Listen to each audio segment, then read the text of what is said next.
Hi everyone, I hope you're well. It's a busy week in Forex markets coming up with three big central bank meetings and GDP data out of China. The dollar has been rising as of late over speculation about Fed tapering, but this week we get to hear what other central banks have planned. For me, I'll be looking for opportunities in the Kiwi dollar, the Canadian loonie, and Japanese yen ahead of the respective central bank decisions. Stay tuned for more.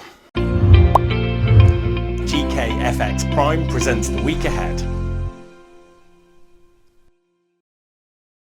So let's make it easy and go in chronological order. First up, we've got the Reserve Bank of New Zealand. New Zealand dollar US dollar looks like it's topping out longer term. The Kiwi dollar benefited from expectations of higher commodity prices and the relatively low number of COVID-19 cases in the country. Now, falling commodities and low vaccination rates have paused the rally. But we're not in a downtrend just yet. And one reason to be more bullish on New Zealand is the RBNZ. For what it's worth, Westpac Bank now see the first New Zealand rate hike coming this November, with an official announcement on winding down asset purchases in August. If that's the case, this month will be setting the scene for tighter policy to come. Oh, and guys, can I just ask, before you enjoy the rest of the video, please click that like button. Next up, we've got the Bank of Canada. US dollar, Canadian dollar hit a 2-month high last week and is starting to look like the long downtrend is coming to an end. The 1.20 level has been major support for 6 years and is still working for now. The Bank of Canada were the first to turn hawkish because of inflation and remain so. It's just that the Fed's hawkish shift leaves the Canadian dollar looking vulnerable versus the US dollar.